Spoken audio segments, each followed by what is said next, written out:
ఆయనని స్మరించినంత మాత్రం చేత ఇన్ని సుగుణములు కలుగుతాయి.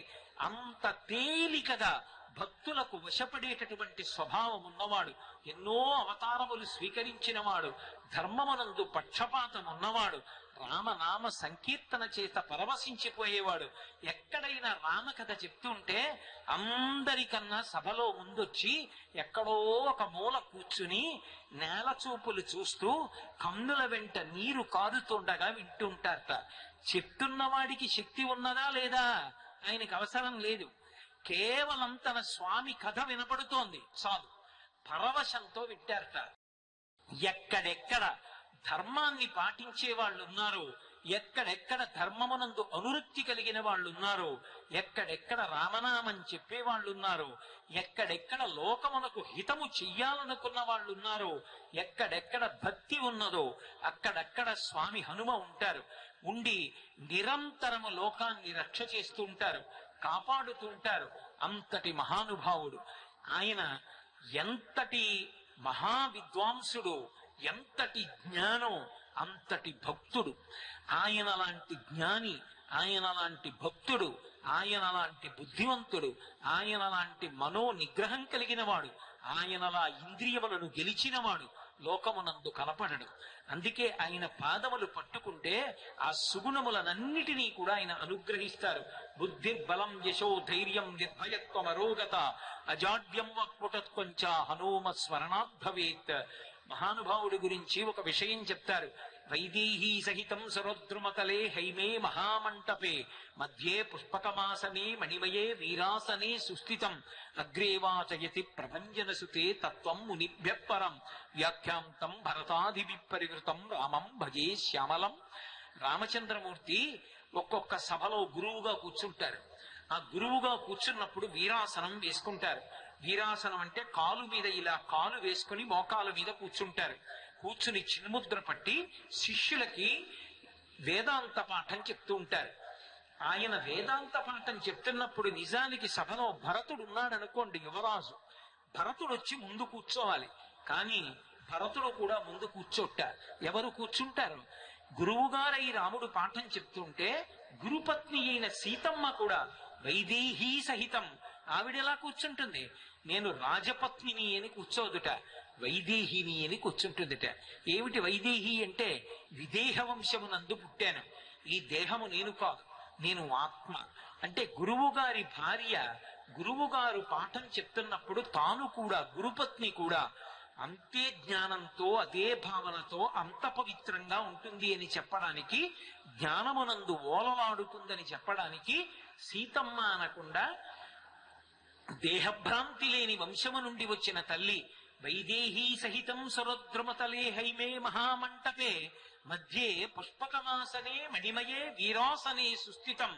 సీతమ్మని కూర్చోపెట్టుకుని కాలు మీద కాలేసుకుని దక్షిణామూర్తి కూర్చుంటారే, సాయిబాబా గారు కూర్చుంటారే, అలా వీరాసనం వేసి కూర్చుని మహానుభావుడు అందరికీ తత్వజ్ఞానం చెప్తుంటే ముందు ఎవరు కూర్చుంటారో తెలుసా? యువరాజైన భరతుడు కూడా వచ్చి కూర్చోట. సభలో ఋషులున్నా కూడా ముందుకొచ్చి కూర్చోట. ఎవరు ముందు కూర్చోవాలి అంటే, గురువు గారి దగ్గరికి వెళ్ళినప్పుడు ముందు కూర్చునే అధికారం ఎవరికి ఉంటుంది అంటే, జిజ్ఞాసువై గురువు గారి నోటి వెంట వస్తున్న ప్రతి మాటని ఒడిసి పట్టుకుందామనేటటువంటి ఉత్సాహం ఉన్నవాడికి తప్ప ముందు కూర్చునేటటువంటి అధికారం ఇతరులకు ఉండదు. ఏ ఇతర కారణము చేత గురువు గారి ముందు కూర్చునే అధికారము కల్పింపబడరాదు. ఎవరు కూర్చోవాలి అంటే, జిజ్ఞాసువై ఆయన నోటి వెంట వచ్చేటటువంటి విషయాన్ని ఒడిసి పట్టుకోవాలనేటటువంటి తత్వ జిజ్ఞాస కలిగిన వాళ్ళు ముందు వరసలో కూర్చుంటారు. అందుకే అగ్రేవాచయతి ప్రభంజన సుతే, మొట్టమొదట ఎవరు కూర్చుంటారు అంటే హనుమ కూర్చుంటారు.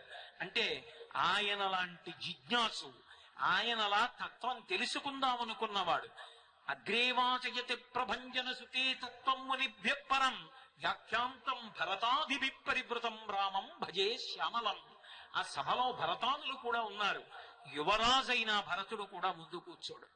తత్వమునందు జిజ్ఞాసువైనటువంటి హనుమ ముందు కూర్చొని రామచంద్రమూర్తి పాఠం చెప్తుంటే చెవులు దొప్పలు చేసుకుని ఒక్క మాట జారిపోకుండా అంత జాగ్రత్తగా వింటారట.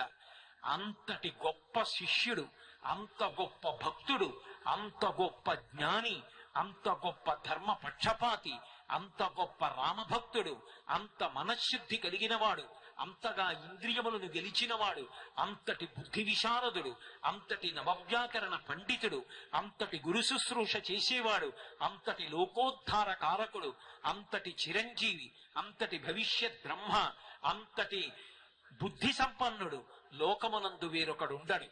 ఎంత వేగముంటుందో అంత నిశ్చలత్వం, ఎంత బలముంటుందో అంత నిగ్రహ శక్తి, ఎంత పాండిత్యం ఉన్నదో అంత వినయము, ఎంత గొప్ప శక్తి ఉన్నదో అంత పరిశుద్ధమైన మనస్సు. ఇన్ని ఉండడం ఒకెత్తు, ఆయన పేరు చెబితే చాలు, ఆయనని స్మరిస్తే చాలు. ఒక్కసారి హనుమని మనసులో ప్రతిరోజు త్రికరణ శుద్ధిగా స్మరణ చేస్తే ఆయన ఇవ్వలేనిది లేదు, తనంత తానుగా ఇవ్వగలరు. సీతమ్మంతటిది సుందరకాండలో హనుమని ఉద్దేశించి ప్రార్థన చేసింది.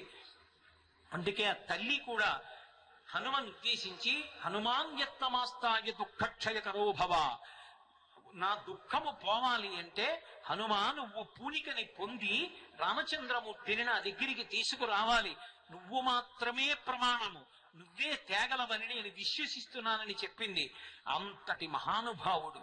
అటువంటి హనుమంతుని యొక్క పేరు చెప్పినా స్మరించిన బుద్ధిర్యశో బలం ధైర్యం నిర్భయత్వం అరోగత అజాడ్యం వాక్పటుత్వం చ హనుమ స్మరణార్థవేత్. ఆయనని స్మరించినంత మాత్రం చేత ఇన్ని సుగుణములు కలుగుతాయి. అంత తేలికగా భక్తులకు వశపడేటటువంటి స్వభావం ఉన్నవాడు, ఎన్నో అవతారములు స్వీకరించినవాడు, ధర్మమునందు పక్షపాతం ఉన్నవాడు, రామనామ సంకీర్తన చేత పరవశించిపోయేవాడు. ఎక్కడైనా రామకథ చెప్తుంటే అందరికన్నా సభలో ముందొచ్చి ఎక్కడో ఒక మూల కూర్చుని నేల చూపులు చూస్తూ కన్నుల వెంట నీరు కారుతుండగా వింటుంటారట. చెప్తున్నవాడికి శక్తి ఉన్నదా లేదా ఆయనకి అవసరం లేదు, కేవలం తన స్వామి కథ వినపడుతోంది చాలు, పరవశంతో వింటారట. అందరూ వెళ్ళిపోయిన తరువాత వెనక్కి తిరిగి చూస్తూ మళ్ళీ రేపు పొద్దుటి వరకు రామకథ వినపడదే అని బెంగ పెట్టుకొని అలా తిరిగి చూస్తూ వెడతారట. తులసీదాసు గారంతటి వారు ప్రతిరోజు కాశీపట్టణంలో రామాయణం చెప్తుంటే చెట్టు మీద కూర్చున్న హనుమ ఒక రోజున చెప్పారు, బ్రహ్మరాక్షసుడు చెప్పాడు, మహానుభావుడు హనుమ రామకథ చెప్పడానికి వినడానికి వస్తున్నారు, అందరికన్నా ఆకరణ దివులుగా విడుతున్నవాడు, అందరికన్నా ముందొస్తున్న వాడెవరో ఆయనే హనుమ గుర్తుపట్టన్నారు. తులసీదాసు గారు ఆకరణ విడుతున్న వ్యక్తి వెంట పడ్డారు. నా వెంట ఎందుకు వస్తావు, పో పో అన్నారు హనుమ. నాకు తెలుసు నువ్వెవరో, వదలనన్నారు. ఏం కావాలన్నారు, నాకు రామదర్శనం కావాలన్నారు. అయితే నీకు రామదర్శనం ఇప్పిస్తానని ఒక రోజున రామలక్ష్మణులు రాజకుమారుల యొక్క వేషంలో వచ్చారు. వస్తే అరిగో రామలక్ష్మణులు వచ్చారన్నారు, గుర్తుపట్టలేకపోయారు.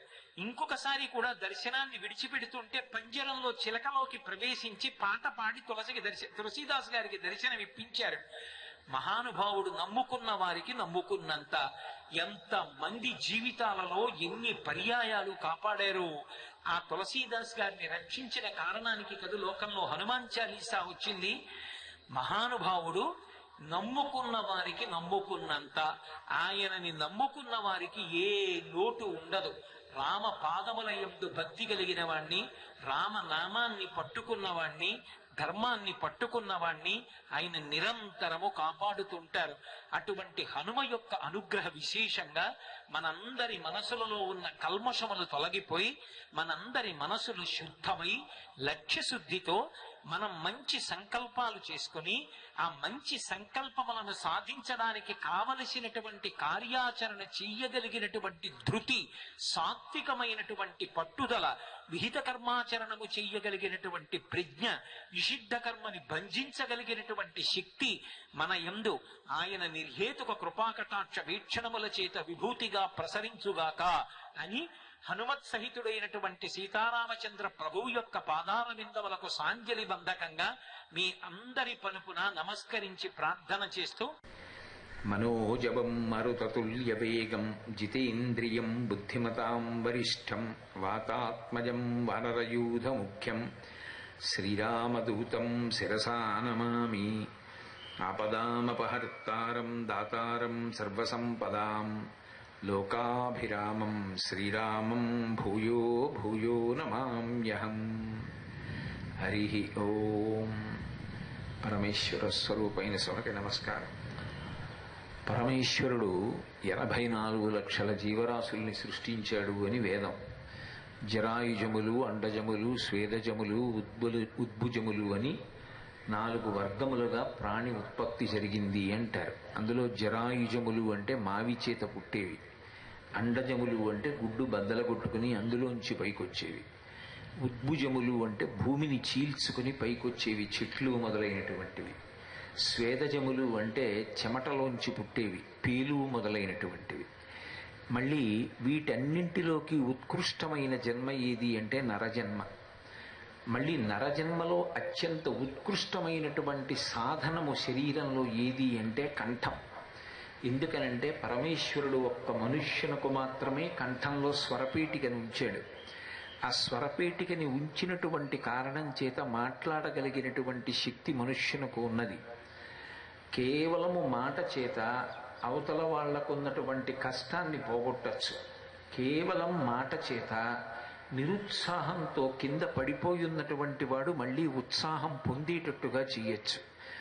మాట చేత మనిషి ఏ మార్గంలో ప్రయాణించాలో ఆ మార్గంలో ప్రయాణించేటట్టుగా దిశానిర్దేశం చేయవచ్చు.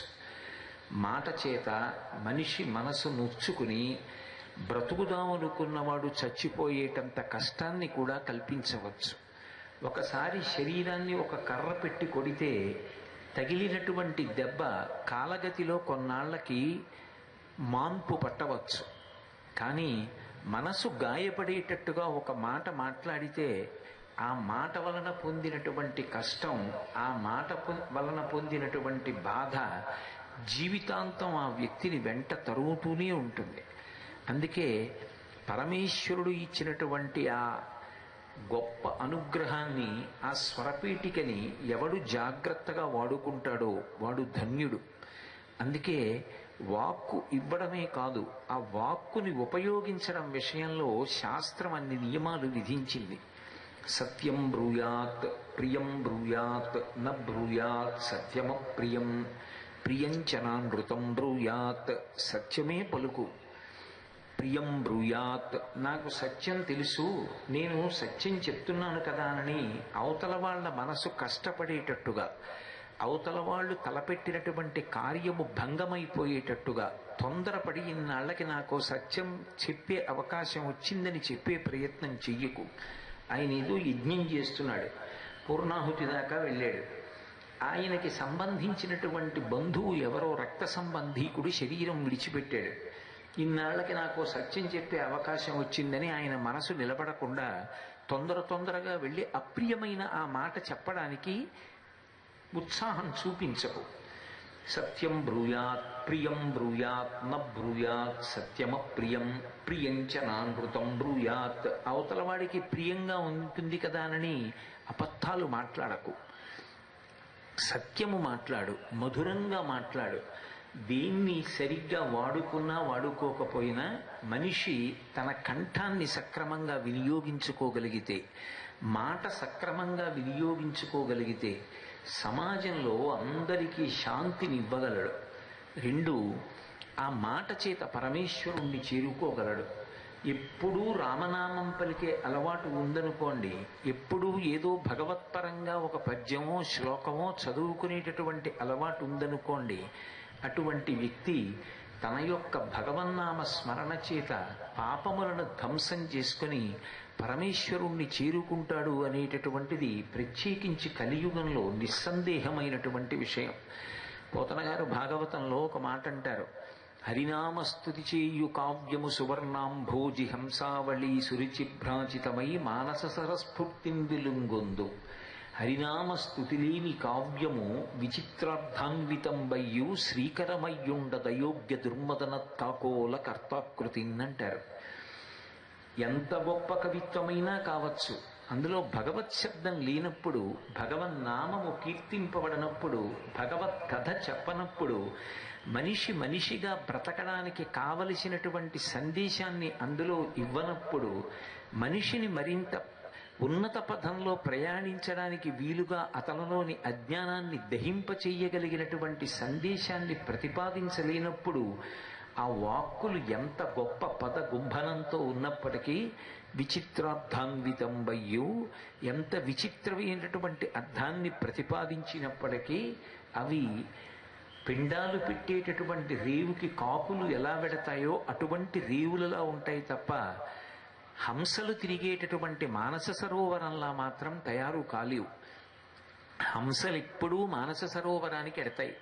మానస సరోవరంలా ఉండాలి అంటే మనిషి నోటి నుంచి వచ్చేటటువంటి వాక్కు సంస్కారయుతంగా, నిర్భయంగా చెప్పవలసిన మంచి మాట చెప్పడానికి వెనుకాడకుండా, తాను మాట్లాడినటువంటి కారణం చేత 10 మందికి ఒక మార్గం దొరికి వారు మరింత మంచి మార్గంలోకి వెళ్ళేటట్టుగా చూడాలి తప్ప మాట చేత అవతల వారిని బాధ పెట్టడం, మాట చేత అవతల వారి మనసు క్లేశం పొందేటట్టుగా చెయ్యడం, తన మృత్యువుని తాను వండుకోవడం, తన పుణ్యాన్ని తాను తగ్గించుకోవడం, తన తపస్సుని తాను సర్వనాశనం చేసుకోవడం కిందకు వస్తుంది.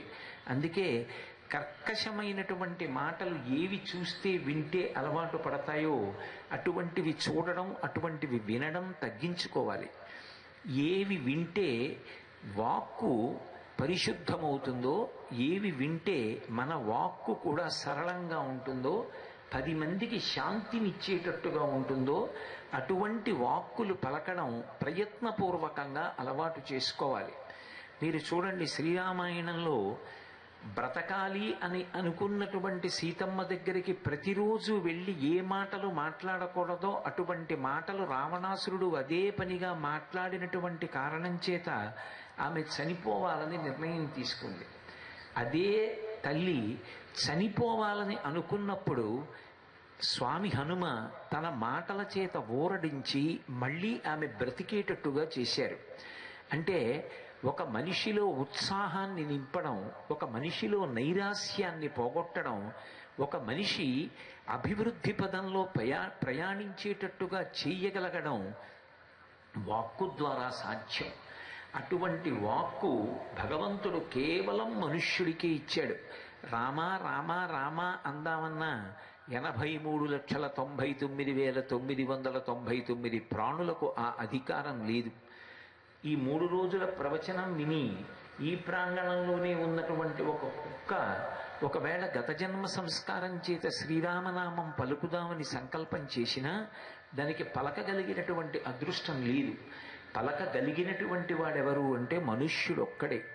అంత గొప్ప స్వరపీఠికని పరమేశ్వరుడిస్తే దాన్ని భగవన్నామోచ్చరణ కొరకు, ఇతరులకు శాంతి కలగడానికి మాట్లాడడం మానేసి ఎప్పుడూ దాన్ని రూపాయి పెట్టుబడి లేనటువంటి సంతోషాన్ని పొందించగలిగినటువంటి సాధనంగా, వాళ్ళ మీద వీళ్ళ మీద అక్కర్లేని మాటలు మాట్లాడడం, ఎప్పుడూ ఎవరినో నింద చేస్తూ మాట్లాడడం, దాని ద్వారా స్వరపేటికని దుర్వినియోగం చేసుకోవడం, మళ్ళీ పరమేశ్వరుడు వేరొకసారి నరజన్మ ఇచ్చి వీడికి నేను స్వరపేటిక ఇవ్వాలనేటటువంటి ఉత్సాహం మీద నీళ్లు చల్లడమే అవుతుంది.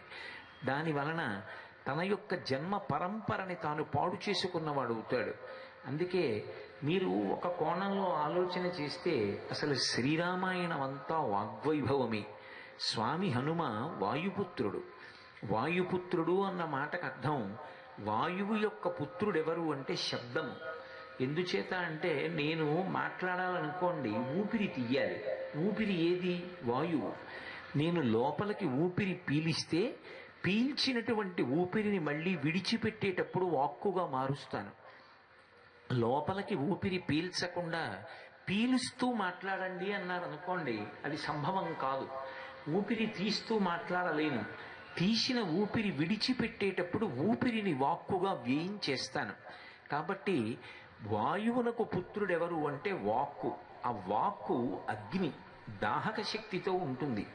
ఏమీ తెలియనటువంటి వాడి దగ్గరికి వెళ్ళి గురువుగారు 4 మంచి మాటలు చెప్పారనుకోండి, వాడి అజ్ఞానము కాలిపోయి జ్ఞానం కలుగుతుంది.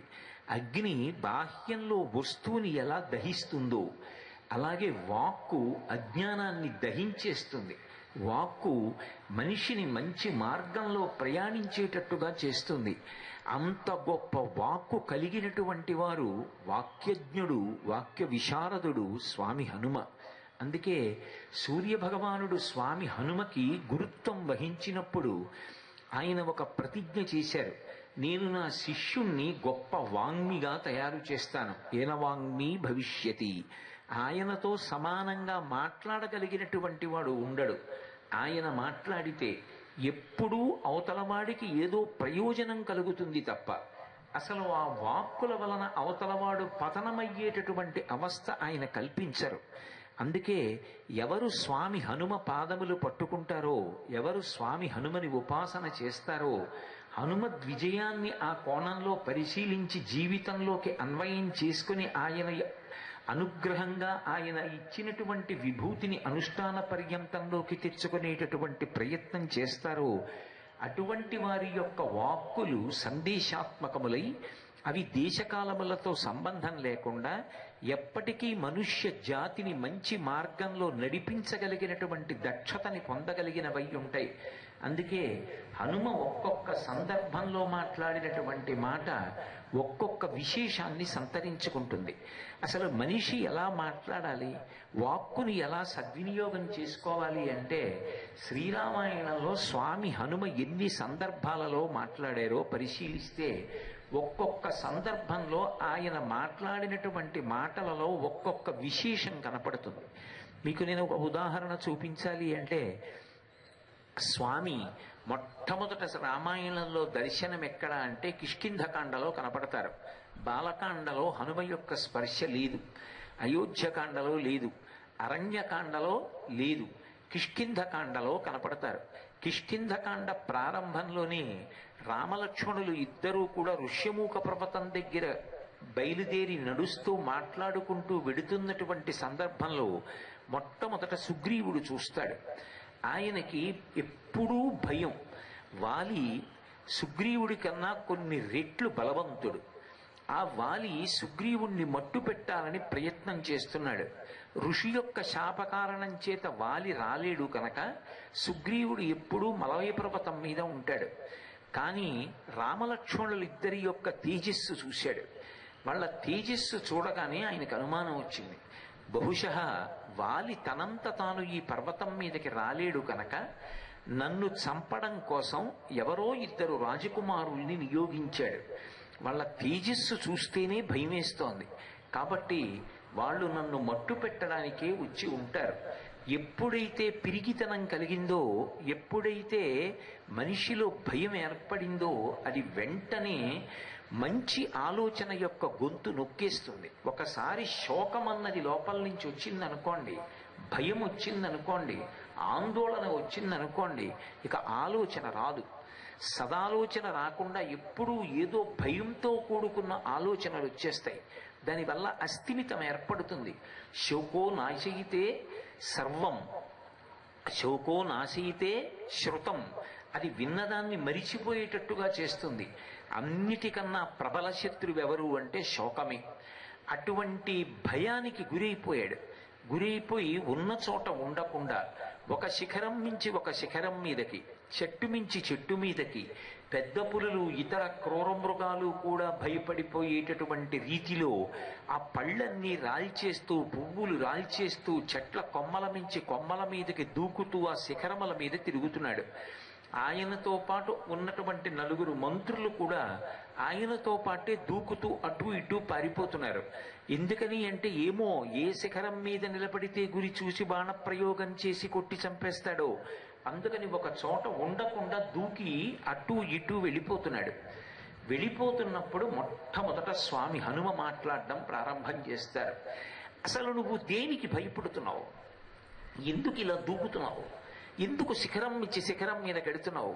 ఎందుకు ఈ చెట్లెక్కి దూకుతున్నావు? నీ భయం అంతా ఏమిటంటే వాళ్ళిద్దరూ ఎవరో రాజకుమారులై ఉంటారు. నిన్ను చంపడానికి వాలి పంపాడని నువ్వు అనుకుంటున్నావు. ఆ విషయం నిర్ధారణ అయిందా? వాళ్ళెవరో కనుక్కున్నావా? ఎందుకు వచ్చారో తెలుసుకున్నావా?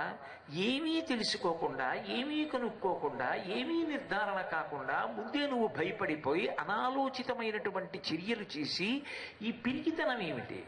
మంత్రి అవసరమైతే ప్రభువుతో నిర్భయంగా మాట్లాడగలగాలి తప్ప అన్ని వేళలా ప్రభువుని పొగుడుతూ ఉండడం, ఆయన తప్పు చేస్తున్నా సరే ఆయన తప్పు చేస్తున్నాడని తెలిసి కూడా నిగ్రహించకుండా, ప్రకటనంగా మాట్లాడకుండా భీతితో ఆయనని అనువర్తించి ఉండడం, అలా మాట్లాడితే తన పదవికి ఏమైనా భయం వస్తుందేమోనని ప్రభువుతో సత్యం పలకపోవడం మంత్రికి ఉండవలసినటువంటి లక్షణం కాదు.